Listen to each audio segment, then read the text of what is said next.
Welcome to Retirement Ramblings. I'm Scott, and today is day 215 on my countdown to retirement, plus a quick update for yesterday that I missed for day 216.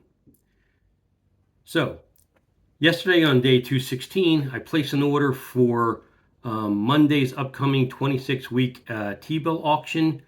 It has a maturity date of December 4th of 2025, which is 5 days prior to the start of the last Federal Reserve meeting of 2025.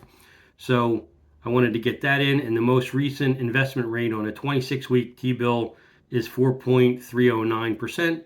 So I'm hoping that Monday's auction goes off and I get a little bit higher yield than that, but it'll be whatever it is. Then I went to lunch, had my morning meetings at work, and then at lunch, I was able to take a break and take my sister and brother-in-law, along with my daughter-in-law and son, and my wife to Bahama Breeze for lunch, where the families could get together and just catch up. And while we were there, I ended up getting lunch special, which was 2 coconut shrimp tacos along with a bowl of seafood chowder. My daughter-in-law got the coconut shrimp combo with a house salad. My wife got the same thing as me, so the 2 tacos and the seafood chowder. My son ended up getting jerk chicken pasta, and my brother-in-law and sister-in-law had already eaten earlier in the day, so they just ended up getting a bowl of chowder.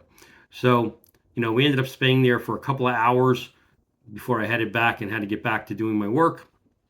Then I got my Patagonia rain gear was delivered. So I got the outer rain jacket, the Nano Puff insert, tried those on. That worked out great. So I should be getting the Mormon rain pants any day now.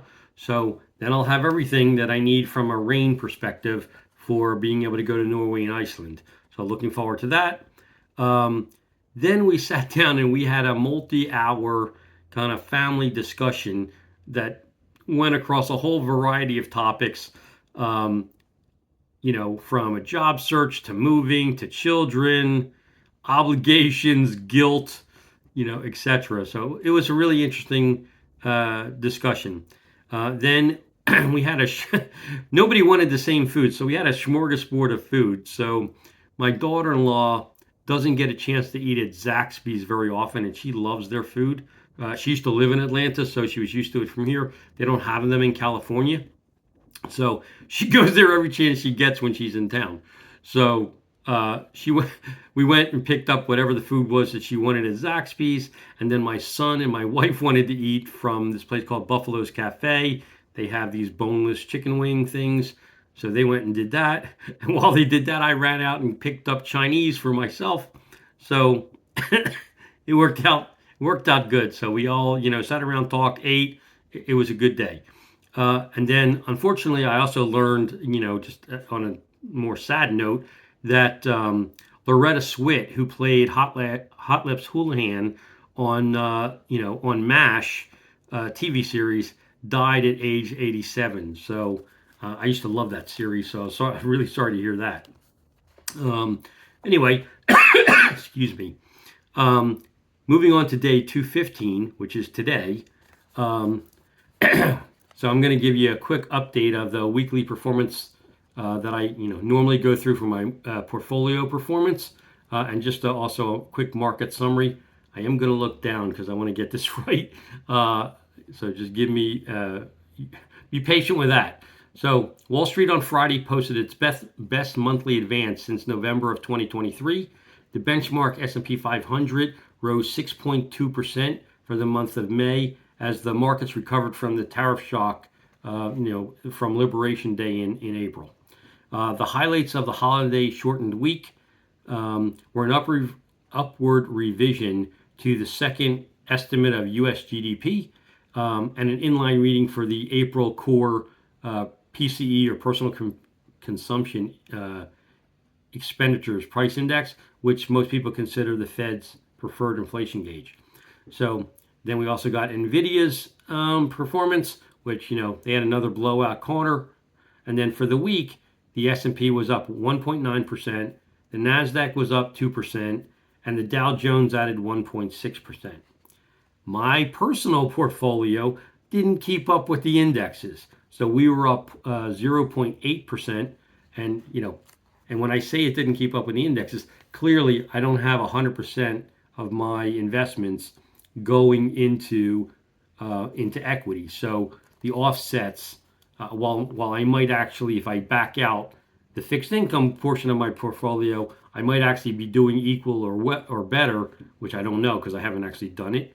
I know that the blended one is for sure much lower than the return I would be getting on the index. So like I said, we're up 0.8% week over week. We ended up 2.78% up since the start of the year on January 1st. Excuse me.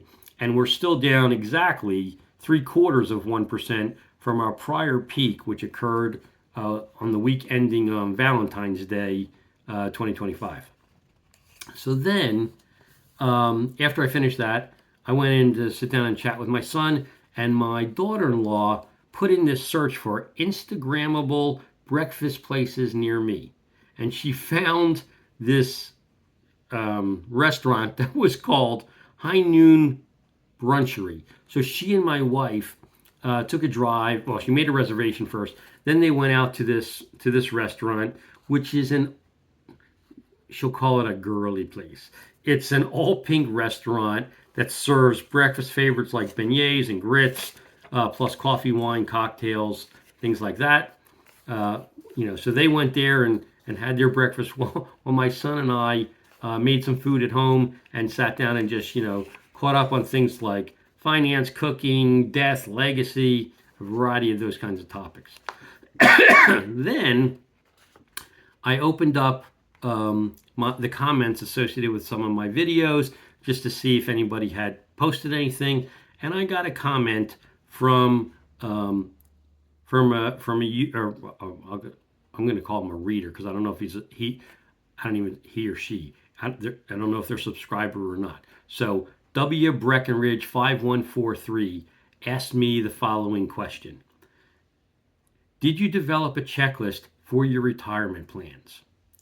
He or she said, I am of a similar age as you and always feel that I'm forgetting something in my pre-retirement efforts. So I thought I would answer the question here rather than write a lengthy response back in the comment that he or she may read and it'd be fine. But I thought if I'm going to answer the question, it would probably be more advantageous to not only answer his or her question, but for everybody else that may watch this video to get the answer versus having to read through the comments on a video that may or may not get any significant amount of viewership. So with that said, and again, I'm going to look down a little bit because I've got the notes for the different things that I wanted to comment on with regard to the answer to this question. So apologies if we're not directly looking into the camera. So the short answer to his question is no, I don't have a retirement checklist, or I didn't have an actual retirement checklist that I put together. But that said, I did go through and contemplate, in my head, a bunch of these things, which I've now jotted down, and I'm just going to kind of go through with you what I was thinking about as I was planning for retirement. So first and foremost, the question I was asking myself was, what do I want my retirement to look like? I.e., what are my goals in retirement? Because the goals that you have for your retirement, versus my goals will have a substantial impact on the perceived success of that retirement. For me, I have two key objectives. One is I want to be able to travel, and two is I want to be able to spend more time with friends and family. Like that's important to me. And so, right now I get 3 weeks of vacation a year. It took me many years to get up to 3 from 2. And I'm never having enough vacation to be able to go see people that I want to see because we don't all live in the same geography. So once I have time, I plan on being able to go do that, as well as to be able to go travel to a variety of places I want to see. both inside the U.S. and outside the U.S. And then I obviously have some other objectives, but they're the two key ones. The other objectives are things like I want to go through Swedish death cleaning and get rid of a bunch of stuff so that my son doesn't have to go through what I went through when my dad passed away and go through all of his belongings where he had duplicates, triplicates, whatever, of things that took me months and months and months, really almost 2 years to finalize. And I still have an attic full of stuff that I need to get rid of at some point, which will be part of my process once I retire. Will be liquidating not only my own stuff, but things that I inherited from him that he wouldn't, that were not of sentimental value. They just were things. Right now, I don't want that, and so like I've literally had my son come through and tell me what are the things he cares about. They've all been marked, so those things I will not dispose of, and he'll get them before or when I pass. Either way, I'll work it out. But the things he doesn't care about, I don't want him to have to deal with, so I'm going to get rid of that. And then, there's other things like I want to be able to increase my health span. So anyone that's followed me for a long time knows I used to do carnivore. I go on and off. I'm trying to get myself back into the right headspace to be able to go back and do it. Between a variety of other stressors, that just hasn't worked out for me like I wanted to. But I know that once I retire, there won't be any excuses, and I'll be able to then focus on getting my health situation exactly like I want it to be. I also try some low-cost hobbies that I either tried once and didn't get a chance to explore further, or haven't ever tried, and have an interest in, like, I don't know, fly fishing, gardening, bird watching, whatever. So question one that I want to ask myself again, and just going to reiterate, is what do I want my retirement to look like? Then the next question I was asking myself is, will I have enough money, to last until I die? Well, there's a whole bunch of subset questions that go into that overall question. So first of all, the first question is around longevity, right? And how long do I think my wife and I will live? And for me, my wife's 6 years older than I am, right? So I made the assumption that I would live until I'm 91 and she would live until she was 96. And you were like, well, how the heck did you come up with that number? Well, I looked at the actuary tables on Social Security for what age we currently are, added, looked at what their longevity table said, and then I added about an 11.5% buffer to that. Well, between 11 and 12, I don't remember the exact number, but I'll just say it was an 11.5% buffer to that number, so that I can say, okay, I'm roughly more than 110% of what my life expectancy should be. I thought that would be a conservative value. And then I can also say that no man in my family has ever made it past 82. So I'm giving myself, 12% or whatever, more than anyone has ever made it in my family, for me, if I were to actually make it to 91. So I thought that was a, pretty conservative case. But then, as part of that whole thinking through that, I was like, well, what happens if my wife predeceases me, which is not what I expect to have happen. Like, I expect I'm going to predecease her. But so let's just say, if she predeceases me, what do I need to supplement my income in addition to paying for her final expenses? For me, because I've structured everything to make the assumption that I will predecease her, whether I do or not, right? There's not much that I'm going to need if she were to predecease me from a financial perspective. On the flip side, should I predecease her, which is what I'm planning on, right? Then I've made a decision to delay Social Security to age 70, so that she would get the benefit of the continued Social Security at the highest possible amount. I may, once we're retired, maybe I'll take it at my full retirement age at 67. Maybe I'll take it at 68, 69. But right now, because it's a guaranteed income stream with guaranteed COLA amounts, So it's the only annuity, or if you will, lifetime annuity that I have access to. So because of that, I would like to give her the benefit of the fact that not only is it an annuity for my lifetime, but it's an annuity for the two of us, and she can get an increase from what she currently makes for her own Social Security up to what I would be getting for the delay. So that's one thing. The other thing I've done is I looked for how much income would I need to replace should I predecease? Because again, when you're both retired and you're both on Social Security, you got two income streams. Somebody dies, you lose one of those two income streams. Even if it's the lower of the two income streams that you're losing some amount of money. And in my wife's case, her income stream right now on Social Security is, let's say, I think it's like $22,000. So there's at least $22,000 of revenue that I need to be able to replace per year for the rest of her life should I die. And then on top of that, what a lot of people don't consider is the fact that you go from married filing joint on your taxes to single widow or widower.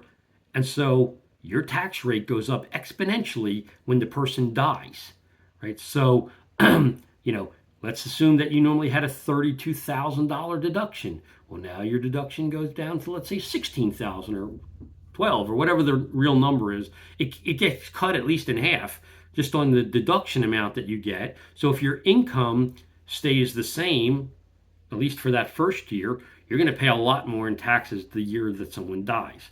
So in my case, I decided that I wanted to cover that through life insurance, and specifically whole life insurance, to make sure that to make sure that I cover everything for her, in addition to the cost of, for my death, and then she would have subsequent income to go for. And on the flip side, should she predecease me, then, I have my own death policy for my final expenses, but then the whole life policies that I was getting for that other purpose have a cash value.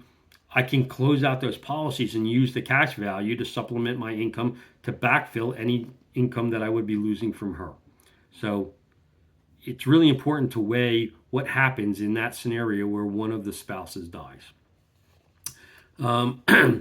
So then the next thing you need to do, which I went through, was made assumptions regarding general inflation, medical inflation, Social Security COLA, the housing appreciation rate, and what tax rate you think you're going to be in by year during retirement. And again, for someone like me, when I stop working at age 64, I'm basically have 5.5 years where I have no income coming in. And so I can make, whether it's Roth conversions, or I can adjust through, even if it's just regular IRA or 401k distributions, I can adjust my income however I see fit during that period of time when I have no income coming in, to lower my tax burden in those 5.5 years, and also to pull down the tax rate that I might see in the out years. So again, you can play with the different account types you have, excuse me, as well as, the timing of different things. So then the other questions I would ask myself was, will I continue to own a home or rent? Our plan is to continue to own, excuse me. Sorry, apologize. My assumption is we're going to continue to own and not rent. But then, the follow-on question is, are you going to stay in your current location, or are you going to move? Are you going to stay international? Are you going to stay in the U.S.? Are you going to move closer to your kids? Are you going to move closer to some other extended family? I don't know what the answer to that question is today. I just know that I'm going to own something versus renting wherever I am. And then, should I consider the value of my home in my net worth calculations that can be used to draw down and fund my retirement? Or should I exclude it?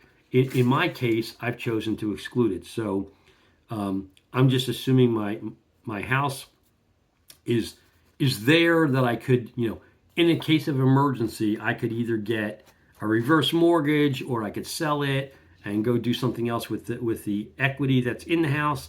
But that's not the current plan. I'm just leaving that out. And then the next thing would be, what are your income streams, if any, beyond savings and investments? Do you have a pension? Do you have annuities? Are you planning on using dividends? For Social Security, are you married? If you are married, again, like I talked about previously, did you do your model using both of the Social Security benefits? And then did you stress test your model by basically using only one of them, the higher of the two, so that you know what it's going to be like for the surviving spouse? And then, do you have rental income? Do you have whole life policies? In the case of whole life policies, if you have those, are you going to include them or exclude them from your net worth calculation again? And again, in my case, I'm excluding them because I'm using that as kind of I'll call it my legacy money, as well as my emergency situation for, if my wife were to predecease me, that would be the funds that I would use, to supplement my income. And if I die, she gets the money. And so, doesn't matter. And then the next thing obviously would be, how are your investments allocated? Do you need to update the allocations before retiring? Do you need to do Roth conversions? Can you use cash on hand to optimize your tax situation? Do you expect anything to happen to trigger an IRMA or income-related Medicare adjustment amount? And so for most people, they're okay while they're married, because the number's a couple $100,000 before per year, before you have to worry about IRMA. But if the spouse dies and if you fall back then into a single or widow tax rate, well, IRMA, at least for 2025, is going to be $133,000 is the modified adjusted gross income. And if you look into it, the MAGI is different from your regular AGI because they add things back, whether that's things like municipal bond interest or other things that you would normally exclude from your taxes, get added back for the purposes of having you pay higher Medicare insurance rates. So that's something to consider as well. And then, what are you going to do for healthcare to bridge to Medicare? That's one of the questions. In my case, I consider, is it going to be COBRA? Is it going to be the Affordable Care Act? Is it going to be something else? Like right now, I'm leaning towards COBRA, but come like the October timeframe, I will see what the rate structure is and what the policies are in my area to be able to use the ACA with any kind of credits I might be able to get for next year before I can start Medicare, to make the determination. And then the next thing you have to determine is, and again, this is all feeding into, do I have enough money to not outlive my money? Am I going to go on Medicare Advantage, right, which usually includes a bunch of things, or am I going to get standard Medicare, which has a higher monthly premium? When you then add in the Medigap and then you add in again the drug plan on top of that, you could easily be paying, $400, $500, $600 a month in medical expenses. But then that's it. That's all you're paying, right? And so I've got friends that was a choice they made because they had a significant number of health conditions and they wanted to be able to budget for those health conditions. And just like, I know that if I'm paying my $400 or $500, this is the way it's going to be, as opposed to paying a lower number like $150, or in some cases it doesn't cost you anything other than the standard. I think it's $184 this year. I could be wrong on that. For the base Medicare Advantage, and you get a plan that includes whatever it includes, and you're on your way. And you have a deductible or you don't have a deductible, and you go from there. My wife's on a Medicare Advantage plan For us, it works out really well, and it has since she's been on it for uh, what is it? I think she's going on 4 years on it right now. So for us, it's worked out. I have more medical conditions than she does, so I'll have to make the determination of which way I think the wind will blow that that when I have to make that decision, because you can't change unless they cancel your Medicare Advantage policy. Once you decide not to take regular Medicare, you can never go back. So it's a really big decision in that first year when you make it. In my wife's case, she was with Humana before. They canceled all the Humana policies that were running in our area. So she got a special letter that gave her the right to go back and re-choose Medicare if she wanted to. And we did the analysis and we decided to stay with Medicare Advantage. We just changed to a different insurance provider to do that. But again, it's a really big decision at the time when you make it. And then for us, we have Alzheimer's and dementia that runs on both sides of our family. And unlike where people tell you that somebody gets dementia or somebody gets Alzheimer's, they usually only live somewhere between 2 and 6 years. In both of our families, that hasn't been the case. Both of us had people that had one or more of those that were either clinically diagnosed with Alzheimer's or with just dementia that lasted for 20 years. So for each multiple people, not just one. So for us, we were like, that would absolutely bankrupt us. So we bit the bullet and we bought long-term care insurance for both of us that has an unlimited time duration. So they'll pay, in our case, one of us gets $240 a day and the other gets $200 a day. And I get the lower amount. So they'll pay that 365 days a year until you die. So, and we've been paying our premium, which is like $320 a month for quite a while.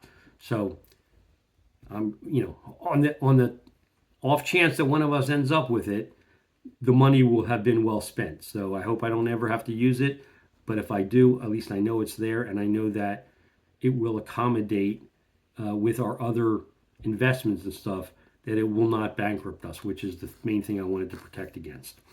And then the next thing that I wanted to look at was, would it be a good idea to prepay for final expenses, or leave it for my spouse and or my son to have to deal with? So we went out and priced all the options. We talked my wife and I talked among ourselves. Then we brought our son into the conversation.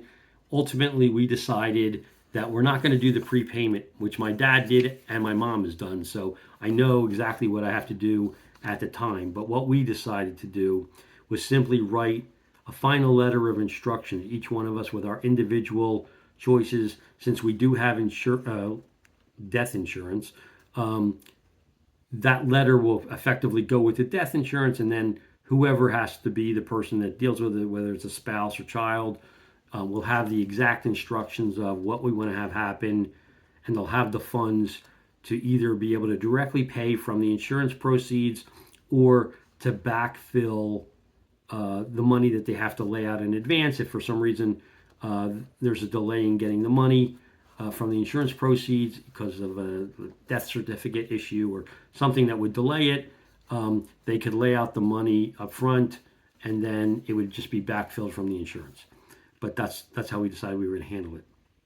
And then again, still in the same topic, like what financial legacy do you, if any, do you want to leave to your heirs or to charity or to whoever you want to leave it to? So that's a decision you need to make. And then the next thing is, what significant non-recurring expenses do you think you need to plan for to be able to cover during your lifetime? And in our case, we, again, thinking we're going to keep the house, we are planning to have to replace the hot water heater every 10 years. So 3 times during the remainder of our life, an HVA system every 12 years, so 2 times during the remainder of our life. Replace all the major appliances, refrigerator, range, oven, microwave, dishwasher, disposal, washer, dryer, whatever, once during one time after 15 years. We just did the washer dryer, so I don't expect to have to do that again. But I have money set aside for the other things. We only expect to do it once. And then replace the primary vehicle after 12 years, and again, only one time. I have a truck which when I retire, more than likely, I will liquidate, and then we will just be a single vehicle household. We have a 2022 vehicle, so we'll keep that, like I said, for about 12 years, and then we'll buy whatever it is that we want to buy as a replacement, and that'll probably be our final vehicle. And then I've budgeted to repaint our home every 10 years, so 2 more times. We just had it done last year, so we expect 2 more times on that. And then I expect to have to do a new roof one time during the rest of my life, and we expect the roof to last 20 years. Then the other significant events are we've planned for 8 bucket list trips during the remainder of our life, and what I'm going to call 16 other trips between 2025 and 2041, with a heavy emphasis on travel during the first 5 years of retirement. And then I'm assuming only one annual trip a year once my wife turns 76. And again, she's turning 70 this year. So we're going to book through a bunch of places in the first 5 years. And then it'll go from whatever you call it, go-go years to slow-go years. So we'll do one a year, 76. And then once my wife turns 80, I've only got one trip planned between 80 and 86, which is really for my 80th birthday. So, we'll go once we get into the 80s, we'll be in the no-go years. And then the next thing is having a detailed monthly budget so that you know exactly what to expect from your costs now versus your costs in retirement. So I know the things that for sure are going away when I retire. So as an example, I had my own personal disability policy that I actually canceled early because it covers your work salary, which I'm not going to have. So no reason to be paying for insurance that's going to never pay off. And I know definitively it's not going to pay off. But things like that, where there's very specific items that are going to go away. If I go from a 2-car family to a 1-car family, all the insurance, all the gas, all the maintenance costs associated with that other vehicle will go away. So I'm expecting that my cost structure on a monthly basis will go down once I retire. At least that's my hope. So then the next thing is, can I retire debt free? And then if not, how quickly can I pay off the debt? And in our case, we paid off the last of our debt in March of this year. So I should be able to enter retirement debt free. That was my plan. So, unless something comes up that is really unexpected, that's what I expect to have happen. And then, I use Bolden / New Retirement as a means to run my financial plan. So I recommend using something, whether it's that or something else. And then the other thing I also highly suggest is that you go out and have more than one CFP put together a financial plan for you at no cost. So presumably, if you have money invested in a brokerage house, Schwab, Fidelity, Vanguard, whatever, your person that you deal with there should be able to get you a free CFP review to try and sell you wealth management services or whatever for a plan using your assumptions. And so I did that with my insurance guy. I did that with my brokerage guy. So I gave them a whole list of assumptions that this is what I'm assuming, this is what I have. And then they used their tool. They went and did a financial plan, didn't cost me anything, came back, and then I took the output of that plan and I compared it against Bolden, and The success rate of the plan, while not identical, was in the roughly the same ballpark, so it gave me more confidence that my plan was good. The next thing I plan to do, which will probably happen here in the month, I'm going to say month of July, is I'm going to pay Bolden, one of their coaches, to look at my plan, make sure that I didn't do anything stupid, and that all the things that I think I'm capturing in the plan are accurate, and that Bolden is then using it to calculate the outcome and their success factors correctly. So whatever that ends up costing me, I don't remember what it's going to be, $250 an hour, $300, whatever it is. I'll pay that. That'll give me the final peace of mind to say, yes, my plan is good, and then I'll just execute against my plan as I move forward. Then, so everything I just went through was addressing the question of will I outlive my money in retirement, right? So what was my retirement goals? Will I outlive my money in retirement? They were two questions with all those sub answers. The next thing that has nothing to do with either of those two things is I'm having my wife open a new credit card with her as the primary, me as a secondary, with a credit limit similar to the credit limit I have where I'm the primary and she's the secondary, so that before retirement, while we still are doing things and she just paid off her car, and so she's got all the right credit stuff, she can get the limits that we need. So if I predecease her, I want to know that she has a credit card that won't get turned off because I died, and that she still has fully available credit in the same amount that I have to be able to go continue living her life without having an incident. I had a friend who passed away and that didn't happen, and it was a huge freaking problem for them. So I don't want that to be a problem for her. Then the next thing is, should you need to finance something, and I'm not suggesting that you should, go into debt before retirement, but if you need to do it, make sure that while you have a recurring income stream that's verifiable for a job, that you go get the credit that you need for whatever it is now before you retire. So highly suggest that. Then the next thing is, and I know this is going to sound like a joke, but it's not. I'm totally serious. Don't get divorced during retirement. Like, from a financial perspective, unless you are extremely wealthy, both spouses' quality of life in retirement will become hyper challenging.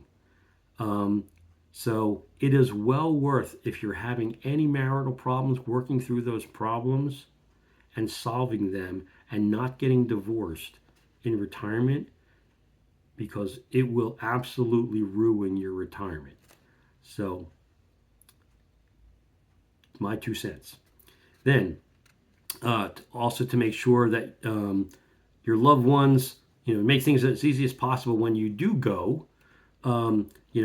I've gone through the process, and I've gone through the process for most of these, and I'm in the process for a couple of them, updating, my last will and testament, that's done. Financial power of attorney, done. Medical power of attorney, done. Living will, done. Living trust, done. Beneficiary designations, done.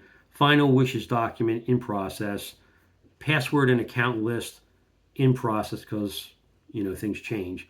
And then I'll continue to review and modify those as various life events occur, such as the birth of a grandchild, or adding or changing financial institutions, things along those lines. So that is I know this has been a long one, and if you're still with me, thanks for sticking around. But I hope that this update has been helpful. I appreciate the question from the viewer that submitted it. If you have any additional questions or comments, please leave them in the comment section down below. That is my update for the last 2 days.